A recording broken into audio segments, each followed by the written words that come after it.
भिवंडी शहरातून एक मोठी बातमी समोर येते। मध्यरात्रीच्या सुमारास भिवंडीतील डम्पिंग ग्राउंडला भीषण आग लागल्याची घटना घडली आहे। या आगीचं स्वरूप इतकं रौद्र होतं की काही वेळातच संपूर्ण परिसरात काळ्या धुराचे साम्राज्य पसरले।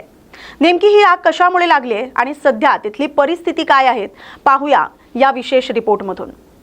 भिवंडीतील डम्पिंग ग्राउंड मध्ये साठलेल्या कचऱ्याच्या ढिगाऱ्याला मध्यरात्री अचानक आग लागली। पाहता पाहता या आगीनं भीषण रूप धारण केलं।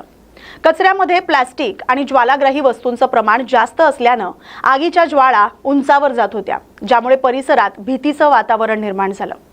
आगीमुळे संपूर्ण परिसरात विषारी काळा धूर पसरला होता, त्यामुळे आजूबाजूच्या वस्तीत राहणाऱ्या नागरिकांना श्वास घेण्यास त्रास जाणवू लागला। मध्यरात्रीच्या वेळी अचानक आलेल्या या संकटामुळे नागरिक घरातून बाहेर पडले आणि परिसरात एकच खळबळ उडाली। घटनेची माहिती मिळताच अग्निशमन दलाच्या 2 गाड्या तातडीनं घटनास्थळी दाखल झाल्या। कचऱ्याच्या ढिगाऱ्याखाली धुमसणारी आग विझवण्यासाठी जवानांनी मोठ्या शर्थीचे प्रयत्न केलेत।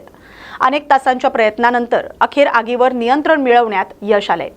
सुदैवानं या आगीत कोणतीही जीवितहानी झालेली नाही। मात्र डम्पिंग ग्राउंडला वारंवार लागणाऱ्या या आगींमुळे स्थानिक नागरिकांचं आरोग्य धोक्यात आलंय। प्रशासनानं यावर कायमस्वरूपी तोडगा काढावा अशी मागणी आता जोर धरू लागली आहे। आगीवर नियंत्रण मिळवण्यात आलेलं यश आलं असलं तरी कचरा व्यवस्थापनाचा प्रश्न पुन्हा एकदा ऐरणीवर आलाय।